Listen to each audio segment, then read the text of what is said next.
Hi, I'm Molly. And I'm Jamie, and this is our From the Pasture with Hired Hand podcast.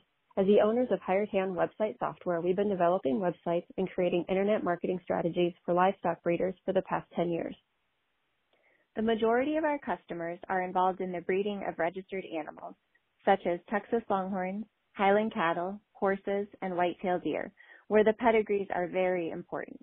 The From the Pasture with Hired Hand podcast examines many of the differences in raising pedigreed livestock for maximum profit. Join us and learn what we're covering today. In today's episode, we're interviewing two registered Texas Longhorn breeders who choose to raise their herds in parts of the country where winter can be brutal. Alex, Jim, let's get started with our Wintering Longhorns episode. Okay, I'll go first. This is Alex Dees, CR Longhorns. We're located in far eastern Oregon, almost to Idaho. So we are not the green Oregon. We are the desert and 2,500 feet and very dry. We get about 9 inches of precipitation a year. We can have a fairly severe winter temperature-wise. Anywhere from, we can get down to minus 10, sometimes a little bit lower for a night or two. But it generally is about 10 degrees at night during the depths of winter. And if we're lucky, it'll get up into the 20s. So it stays cold for quite a while. We can get about a foot of snow on the ground. We're pretty dry here. So if we have a foot of snow on the ground during December and January, that's usually the most severe part of our winter. And we've got about 200 cows on a couple thousand acres, and we grow our own hay. Jim? All right, I'm Jim Lehrbass, JL Longhorns out of Scottville, Michigan. We are approximately about halfway up the state of Michigan on the west side. About 10, 15 miles from Lake Michigan, which is a lake that separates Michigan and Wisconsin. We get, on an average, someplace between 100 and 120 inches of snowfall a year, and our temperatures will range anywhere from 30, 40 degrees down to about 10 below. On an average day, 3 to 6 inches of snowfall, and temperatures are going to be 20s to 30s on an average day, high days in there once in a while. But we run about 60 head of Longhorns on about 80 acres. So you and Alex are obviously from very different parts of the country, and your winters are both, they don't sound much fun, but not fun in different ways. So Alex, why don't you start off again, and then Jim, you can go. But why don't you tell us some tips on the different ways that you're able to keep the cattle warm, whether that be through nutrition, maybe forms of shelter, maybe something that changes with your routine with how you care for them during the winter months. Just give us a little bit to maybe compare your programs with. We rely on hay to keep the cattle warm. Cattle have such a great ability internally to generate heat from their digestive process that we use that to get them through our cold nights. And so we have a ration that's at least 50% alfalfa because we grow alfalfa here, so that takes care of most of their protein needs. And then we also grow a forage. Lately I've been growing barley hay, which has the seed head still on it. So they get all the sugars and starches that they need to support the bacteria that generate the heat in their bellies. So it gives them a lot of energy and a lot of heat building ability, and we just pour it to them. I'm very generous with it. I almost want to see them waste it just slightly because that tells me that they are at their maximum consumption and they're not being cheated. And also, if on cold nights, it gives them a little something to lie down on. That barley hay has a little bit of insulation against the cold ground. So it kind of serves a lot of purposes for us in the cold weather. Of course, water becomes really critical in the winter. We have to axe our troughs every morning, and by doing that, though, we give them fresh, warm water every morning. We try not to have a lot of water stay in the troughs overnight, and that way they have a lot of capacity left to fill the troughs with, the water out of the hose, which is about 50 degrees. And I think that getting that in the morning helps them internally to warm up too by getting that fresh, warmer water. We normally, during year-round, we always have a mineral supplement out there, usually a molasses-type tub. But in the very cold weather, we shift to a liquid supplement, usually December and January when the temperatures are the worst. And that way they have, it doesn't freeze hard. It always stays liquid. They can always have something there to pick up that's a little sweet, so it's even more energy to carry them through the winter, as well as the minerals. And it has little probiotics to really support the gut bacteria, so it can do its job. And that's probably the big three. We don't have much in the way of windbreaks. Wind and frostbite aren't a huge issue here. We're so dry that they don't usually get a lot of ice accumulation on them. Their coats stay fluffy. Even when the snow falls, it's very dry snow, so it doesn't bog them down. And I think that works to keep them comfortable. And I don't worry a whole lot. I let them find some low spots here and there when they need to get out of any wind. But the truth is, it's the coldest here is when the air is still and clear. So there's really not a wind chill component to that. So between the feed, the water, and liquid mineral supplement in the worst weather, that seems to keep them in great shape. And I start calving the 1st of March, so I want them to carry really good body condition all the way through. I almost want to see them gain a little weight through the winter so that they calve at peak condition, and those calves hit the ground pretty vigorously. Okay, perfect. What about you, Jim? All right, so we raise our own hay and also raise our own corn. We put up around 350 bales of hay. We 4x5.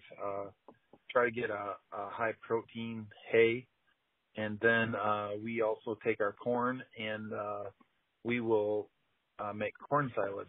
So that's where we're getting a lot of our protein, and using the hay kind of as a roughage, kind of like what Alex was talking about. We also use, I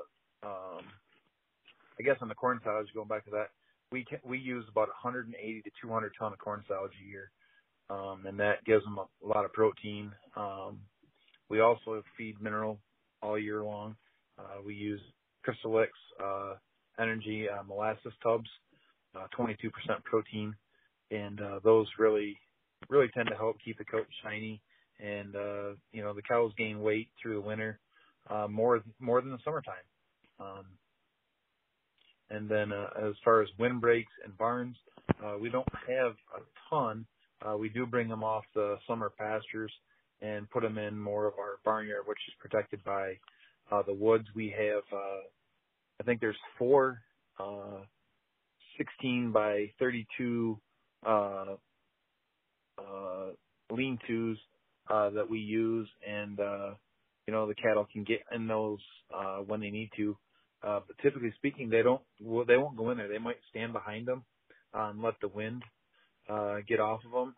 But we have the hill and the woods there that they go into, and more often than not, you'll find them on the bottom of the hillside, tucked in the woods, instead of using the lean-tos that we've built. I have to say I've spent a lot of money building shelters over the years, both for horses and cattle, and I've always regretted it because in the end they never used them. So we're the same as Jim. They just kind of find their places that are the most comfortable for them out in the field.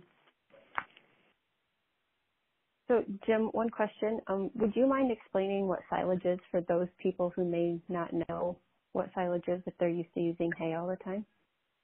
Okay, corn silage is what we do is we take the corn stalks when it's still green and with the ears on it, instead of combining to get just your shelled corn, we take the corn stalks where the sugars and the everything is still in it. They're still a little bit green, and they chop those, and we put those in what's called a silage bag or a silo, and then we feed that, and that ferments, and it gives them lots of energy to get through winter. Okay. It's a cheap feed when you start looking at what it would take to do like a mixed grain, and so we've started using that about 5 years ago, and it's really helped a lot in body conditions. You can almost watch your cows gain weight. Do you think that that's probably more heavily used in the north versus the south?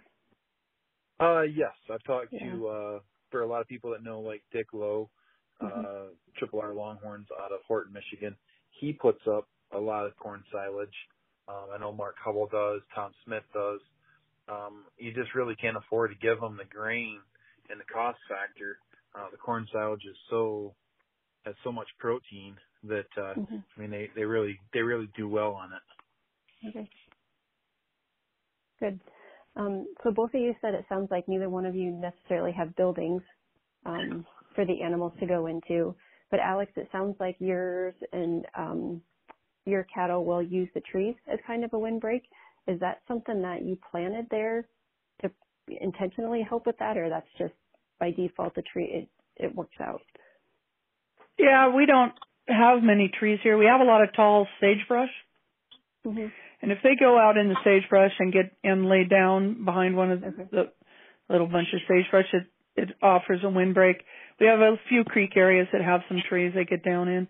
Mostly we just have little swales and little ditches they can kind of get down into, and especially the calves. When I have calves out over the winter, you'll find them down in the ditches because they can fit down there and they get a pretty good windbreak. Okay.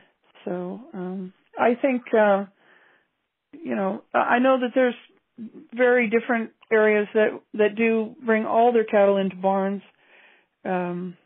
I just couldn't imagine having a big enough barn for a bunch of Longhorns to fit, because they're not going to fit that close. Right. So we haven't even considered it. Yeah.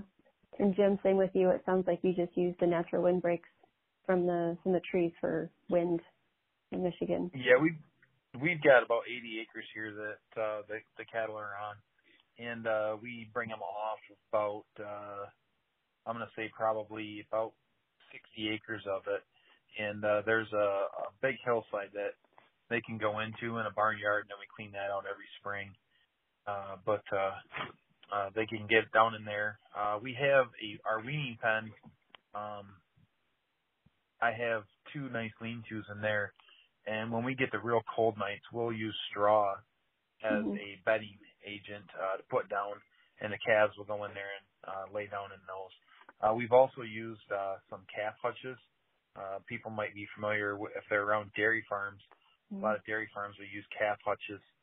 We do have some calf hutches that are out there that sometimes the younger calves that are still outside, but the moms can get into, and they can lay down. You can get 2 or 3 younger calves into one of those calf hutches. Jim, do you just have them out there and you just let the calves go in if they want to? Yes, ma'am. Yeah, that's a great idea. Yeah, I'll have to steal that idea. I like that. Yes. So Alex, you talked a little bit about like when you breed your cows so that they calve at specific times. Obviously that's a pretty common thing. Aside from maybe pregnancy or the calves going into the shelter like what you just talked about, what are some specific stresses that you see on the animals with the weather changes, and what do you all do to help them?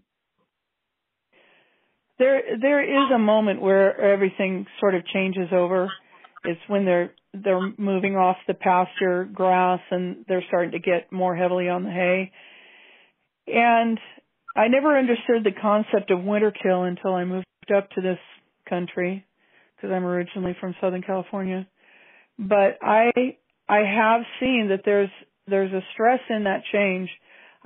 I do everything I can to mitigate it through making sure that they've really got all the nutrition and everything I can offer them in front of them. But it's a really stressful moment. It's the most stressful time of the year when the first really cold nights hit, and it's pretty typical that I'll lose a cow, usually an older cow. She just won't make the transition. And I give them mineral shots. We're always on a mineral program. We really have tried to give them everything we can to support their immune system. But it definitely, there's a changeover moment, period of time, usually right starting around here, around Thanksgiving, 1st of December, where I'm not surprised to see usually one of the older cows just be down in the morning and not get up. And so for me, that's what I'm watching for. I'm trying to get everybody over to the winter plan with the minimum stress. I try not to move them around too much if I don't have to. As far as nutrition for pregnant or not pregnant, everybody here is on a pretty high level of nutrition, so I don't really change a whole lot for depending on condition. Whether they're a growing heifer or a pregnant cow, they're getting everything I can throw at them to get them through that transition point. I don't know, Jim, if you've noticed that, but if you have that time of stress moment where if you've got a weak one, that's when they check out. Yeah, this time of year for us here is I would much rather have it snow than rain. When it gets to transition time where it's not quite cold enough to snow, but it's a really cold rain. When we don't want to be out in it, those cows and calves are out in it. Now this time of year is where you're going to start seeing pneumonia and cows coughing, and we really watch for that, and we keep some different medications on hand so that we don't have to have a vet come out. That it's stuff that we can administer ourselves. But we really watch, and like Alex says, I think one of the key factors is you keep feed in front of them, and not just feed, because you always have those boss cows that run your herd, and they're gonna if you had for us 50, 60 head, and you've only got 3 or 4 round bale feeders for that many cows, there's cattle not getting feed that they need, and so we'll run anywhere from 6, 7 round bale feeders at least, full of hay all the time, and keeping fresh hay in front of them. And then we have feed bunks that we put out. I think they're 3 foot long by, I think they're 10 foot long, so 3 foot wide by 10 foot long. And we'll every day put fresh corn silage in that. And so at that point, cows can get some hay. They can go get some corn silage, and there's always a revolving circle around that we have. And then, I guess we're a little different than Alex is. We have automatic water that the water is always there, and they're heated, so at any given time the cattle can come up and get it. Keeps the water right around 50 degrees, and it's free choice whenever they want, just like our minerals and our hay. They can just keep working their circle and try to keep the cows happy. For sure. So, Jim, it sounds like you're constantly putting feed out in the winters, as well as making sure that they have a continuous source for water. Alex, do you do the same thing? Do you do it daily, or how many times a day do you make sure that check their feed? Oh, every day. Every day. Once a day? Water, hay every day. Mm-hmm. Usually in the mornings. We do a big feeding for the big outside herds. Anything that's in a small pen up close to the house probably gets twice a day, just for less wastage. But the water, one reason we haven't gone to water is we're a pretty big property, and I want to force me and my employees to every day go look at the water. And since we have to manually open it and generally manually water, it means that someone has looked at that water source to make sure that open for the cows. Now, some of my cows are in a field that has a creek running through it that doesn't freeze, which is really a wonderful thing. So the majority of my cattle get free water that way. But any of the ones that are in pastures that have a water trough, we really focus on them there. And one other thing to add about the transition, because we have a very fixed and very kind of relatively small window for calving, means I can prep all the calves at the same time for the winter. And something we've done to minimize the pneumonia potential as the cold weather comes is make sure that they all get a nasal flu, a product called Inforce, and that carries them through weaning into the winter. And I really recommend it. It just shoots you just squirt it in their nose, gives them immediate immunity to a lot of pneumonia type Pasteurella respiratory issues. And I really rely on that to keep them healthy because I'm weaning right now. We're about to get our first snow in the next 2 days, and it's going to be six degrees or less this weekend. And they're all coming right off the cow this week into that. So it gives me a little feeling of security that at least that part's covered. Mm-hmm.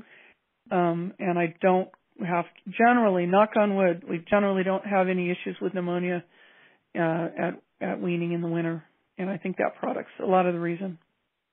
Do you find that there's a better time of day to feed if you're feeding once a day, or does that not necessarily matter? We tend to do it in the morning. They're all standing there after a cold night waiting for something to eat, and it fires up the engines. Mm-hmm. As we get closer to calving season, we switch to an afternoon feeding because there's some justification for thinking that feeding in the afternoon leads to calving in the morning or during daylight hours versus doing it at midnight. Mm-hmm.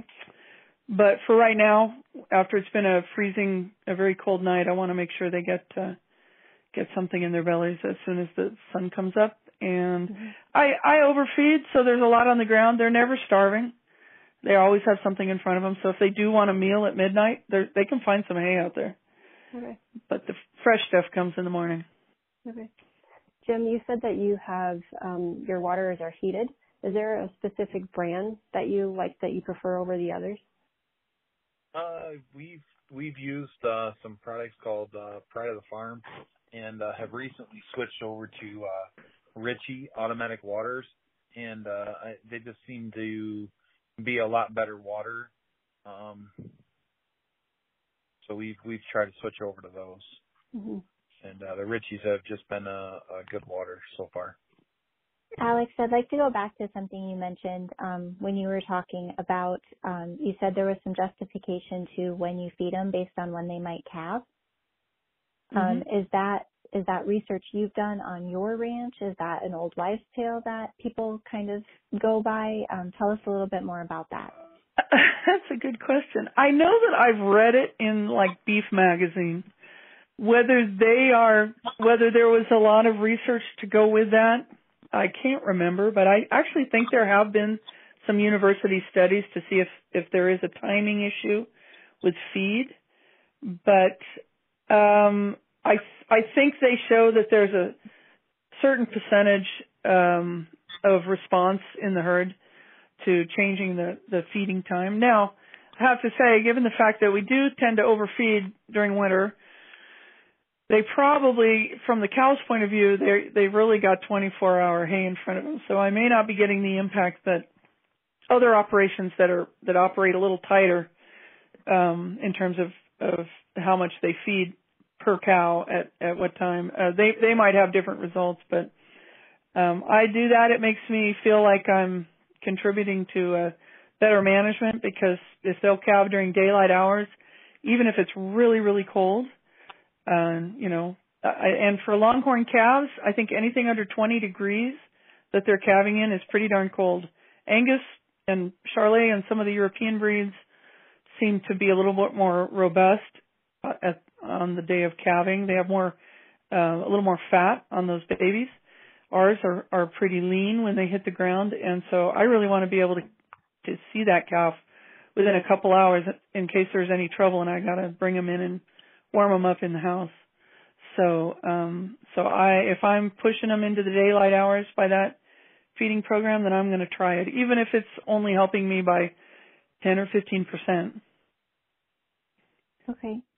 So let's talk a little bit maybe for people listening that don't know about the difference when Longhorns calve versus some other beef breeds.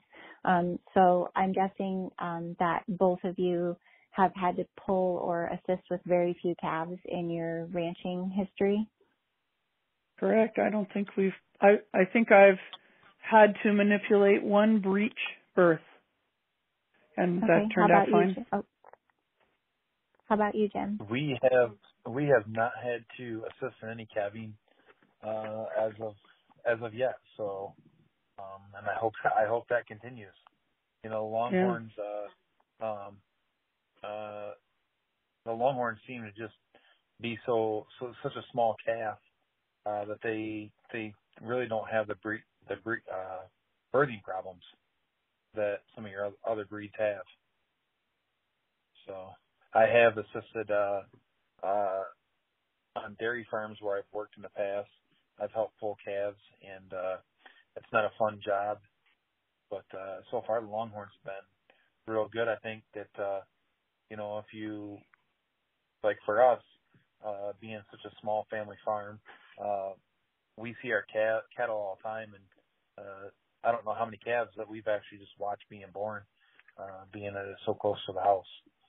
We can look out most of the windows of the house and see the cows with calves, or when a cow is acting different or separated herself from the herd, we can typically keep a closer eye on her. So we start calving. I like to start calving late April, early May, because up here in Michigan we have all the April rain showers, and the temperatures are still cold. We've got a lot of mud, and I started pushing ours back till I really like having the first, second week of May, and we'll have maybe 1, 2, 3 calves a day, and they'll all come out in a quick time, and calving season's over for us. But we like to calve then just because you don't have a lot of the heavy rains and a lot of the mud.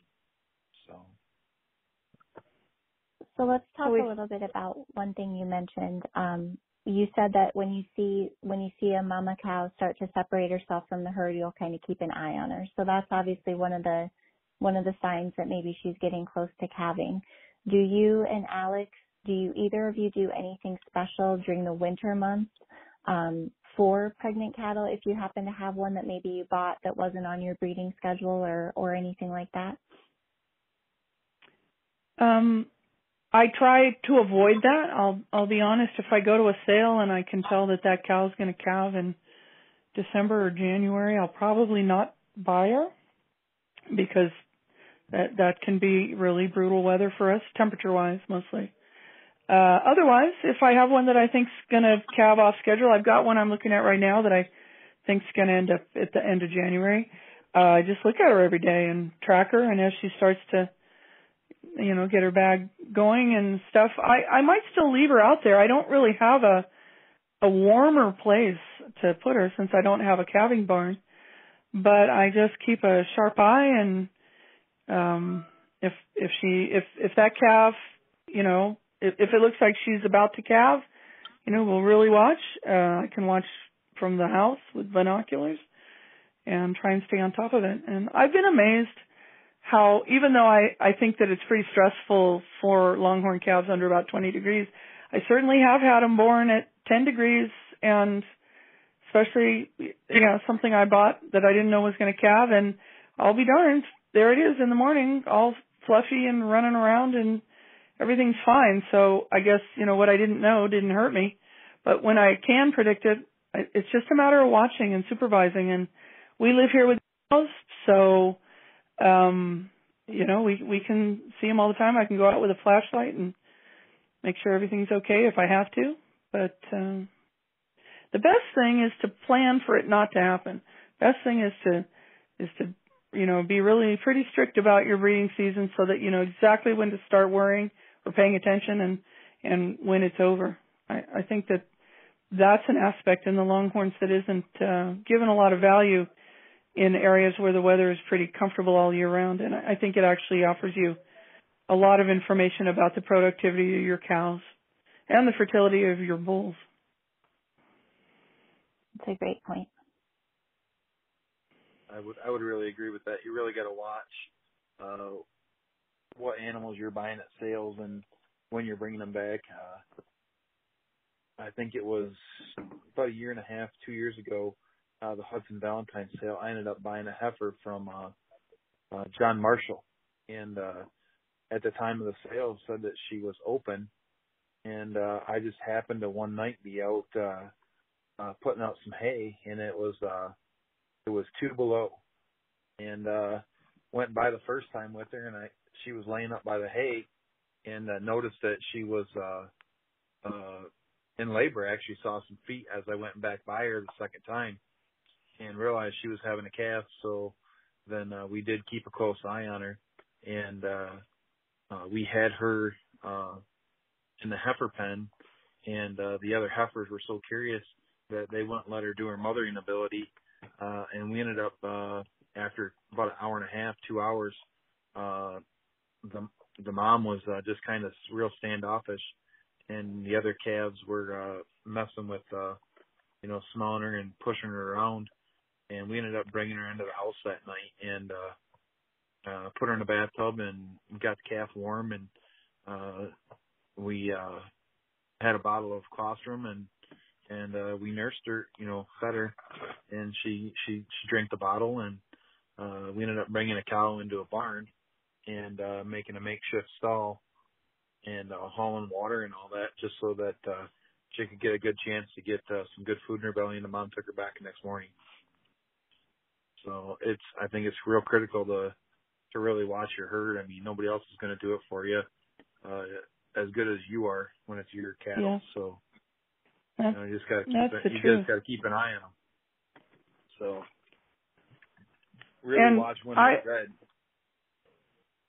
Yeah, it's pretty important, but they can still calve early and do goofy things. So you really do have to pay attention, take it seriously. And when weather conditions are that severe, the survival of that calf, can be in doubt if you can't proactively get on it. If I come out there, if I go out, first thing in the morning, and it's been a 15-degree night, and there's a calf that looks just a little slow or punky, I just bring it in. If they're really cold, we do float them in the bathtub. That's the best way to warm up a calf. 100-degree water in the bathtub is the very best method. That has been tested scientifically. And we give them colostrum. I always keep colostrum banked, both from my cows and from the local dairy. I have good quality colostrum in the freezer. And even if I think that calf would have made it without me, we still go ahead and do all that stuff in the cold weather to guarantee that they get a really strong start. And then they're off and running. That next morning, they go back out with mom. They've got a warm belly. They're not in jeopardy in that moment. They have the opportunity to bond again and start nursing on their own, and it's amazing how well they do.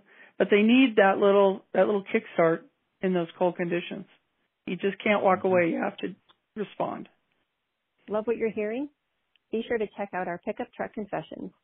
It's a video series where we hop in the truck or rental car and interview a variety of breeders about what drives their passion for their livestock, how they got started in the breed of their choice, marketing tips, and more. And now, back to the podcast. So we've talked quite a bit about how to prep and take care of cattle during the cold months. Are there things that you do to the ranch before fall and winter hit?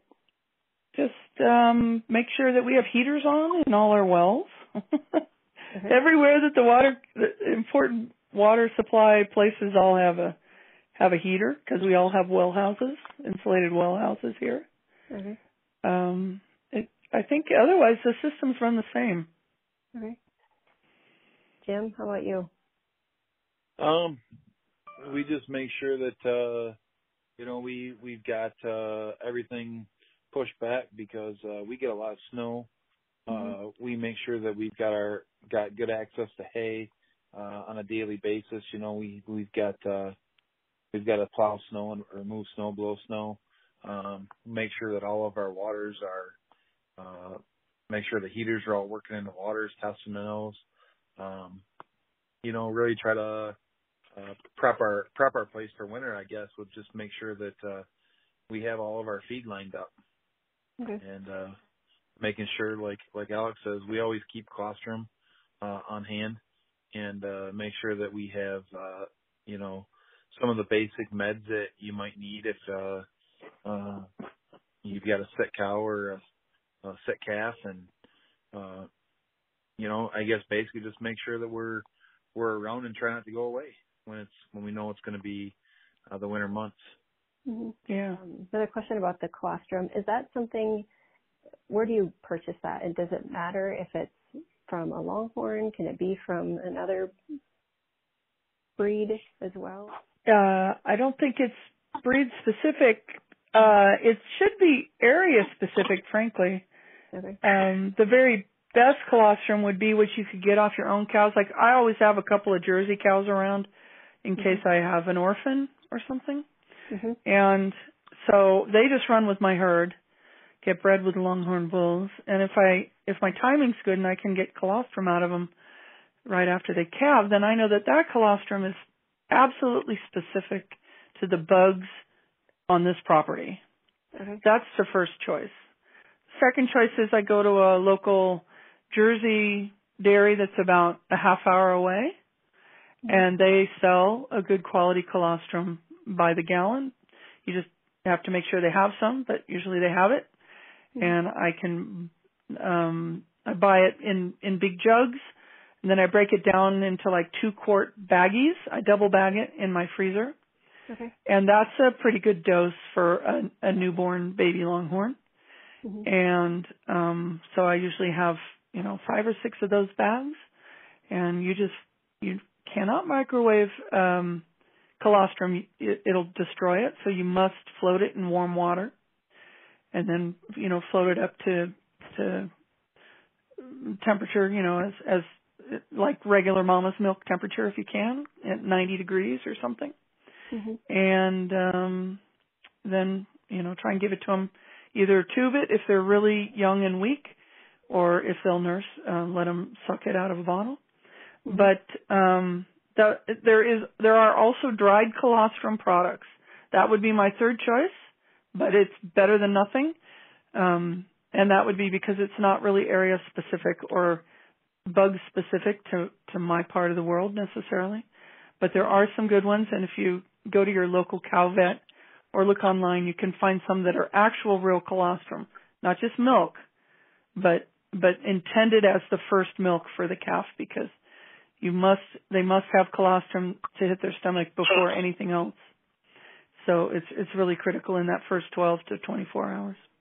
Okay. Jim, same with you. Is that what you do too? Typically, I've got my cousins have a small dairy farm about 2 miles away, and then I've got another buddy that's a dairy farmer, and typically we'll get some colostrum from him or one of the two, and we'll freeze it, or we'll go over because they always have cows freshening. They always have colostrum available pretty much year round. So we've got, I think, 8 or 10 dairies within 10, 15 miles of us. So at any time we can get fresh colostrum from anywhere close by. So let's talk a little bit about finances and budget. So do either of you have any tips for how to keep your costs down when it comes to winter feeding and winterizing? I actually feel like winter is the time not to try and be too tight. I guess since we grow our own feed, I'm not as conscious of writing a check for that every load of hay, so it's not right in front of me all the time what the costs are of what I'm feeding. If I look at the year-round, the annual budget, of course, I sure can pick it up. But since we grow it here, I feel like my costs are as low as they can be. but I'm not stingy during the winter. I think that they're under a lot of stress, and you owe it to them to spend what it takes to help them thrive, especially if your cows are pregnant and going to calve within a couple months out after the worst of winter. That if they take a big hit, if you drop the ball nutritionally, or they go into really serious stress a couple of months before calving, there's a real chance that you've set up that calf for problems, and even potentially more calving issues with the cow. But really, I'm worried about the impact on that developing fetus. So I try not to think in terms of budget during the winter. Of course, by feeding our own hay, I've made the input costs as low as possible. Or like Jim was saying, with the corn silage is a better alternative to processed feed that you buy from the mill. And so I actually feel more comfortable during the winter if I'm actually wasting feed just a little bit. Then I know that I'm not shorting them at all. And so I'm probably spending an extra 20% more than I need to due to the wastage. But I feel like it's a fair trade for getting them through the winter in good shape. I would really agree with what Alex says on it, that as far as on an annual budget, what it costs you to feed your cattle and maintain your cattle, I really don't spend a lot of money through the winter actually doing it. All that preparation's done, June, July, August, September. By the 1st of October, we're spending our bulk of our feed money for the winter when it comes in the springtime, when it comes planting to put your corn in, when it comes time to fertilize your hay. That's when we're spending the money, not necessarily wintertime. So I'd say probably looking at the amount of money I spend on the farm, I'd say probably a good 70% of it is all spent in the summertime in preparation for winter. That's why we're making hay. That's why you're rolling hay, and that's why you're raising corn. Is that wintertime you have that there to feed them. I wouldn't want to wait till late fall to start planting for winter. It'd be horrible for your cows, I think, if you waited till October, November to look at buying feed for them. Are there any products that you use during the winter that are absolute lifesavers? Multi-min injectable minerals, and I work all my cows. They're about to get worked right around the 1st of December, and everyone gets a big slug of that injectable mineral, as well as other vaccines and things. Is there anything special you have to do, Jim? The only thing that, like I said, that we will keep on hand is the colostrum, and then also, medicines. Aeromycin is one that will top dress sometimes when you have some cows that are getting a cough. And the new floor is another. It's an injectable that we'll use if especially on a calf. Thing we notice that they're starting to wheeze. All of our calves, even through late summer, early fall, a creep feeder, which is basically a bulk feeder that the calves can get into, but the cows can't get into. They have free choice grain, calf grain, available to them all the time. So, our young calves, wean calves, they have a lot more food in front of them than the cows, as far as a really high protein grain. But that's what we do. So one last question here as we kind of finish up. All of you both of you obviously have a wealth of information that you just shared about winterizing and your animals during the winter. Just tell us a little bit about how you learned all of this. So is it something that you've picked up along the way, and every year you change your process a little bit? Is it something that when you decided to get into raising cattle, you researched because of the part of the country you're in and you implemented everything from day one? Maybe speak to people who aren't sure. They're kind of trying to figure out what to do. You know, maybe they moved, maybe it's their first winter. Tell us a little bit about that. I've learned everything about cattle really in the last 15 years. I didn't have a lot of hands-on cattle. Family had cattle, but it was nothing I was involved in. So I have spent a lot of time on the internet pursuing every article that I can read, observing what goes on around here. My husband's been a cowboy all his life. He was raised on cattle ranches, so he was very helpful. But I have to say, sort of the more modern, some of the information that's more recent about cattle management. I read a lot. I read, just even Beef Magazine always has interesting topical articles on progressive management. There are some podcasts out there too on cow stuff. Sometimes there's not a lot, but there's some, and you have to put some effort into it. Of course, if anyone wants to give me a call, I am happy to talk their ear off about stuff. I'm not holding it close. I'm happy to share, but most of it I get just by reading, by searching, by poking around the internet.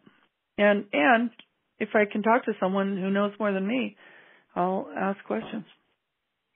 I agree with Alex. When I started in 2011, which isn't really that long ago, there's been a lot of people who have helped me along the way. One of my neighbors is a cattle guy, and he's just a wealth of information. And every year I learn something, maybe something that hasn't worked, or more importantly, something that I guess maybe there is another way of trying stuff, different ways of feeding, just different things to try and do, and that helps everything too. But just making sure that you talk to people around you. If you're in an area, we just started feeding corn silage a few years ago, and that was because we were having issues with cows getting sick. Maybe they weren't getting quite the nutrition that they needed. So we gave it a shot. We tried it, and it really worked. You could watch the cows gain weight. And so the corn silage has been a huge part of our feed strategy, feed program, just to make sure the cows have what they need. And just keep a close eye on them. So, and if anybody would like to reach out and talk to me about it, I'd be more than happy to help somebody. I was a rookie not too long ago. And, yeah. I've learned something. Listen to Jim just in the past hour. Some great ideas I'm going to go work on. It's amazing how much we can help each other. Well, thanks so much for joining us today. We really appreciate it. If you want to check out more about Alex and Jim's breeding programs, be sure to check out our show notes where we list their Hired Hand website addresses and some of the products that they mentioned. Are you a fan of our podcast? We'd love a positive review. Log into your Google account and leave us some stars. We'd also love to hear what you thought of today's episode. Tag us on social media or email Jamie and I at info@hiredhandsoftware.com.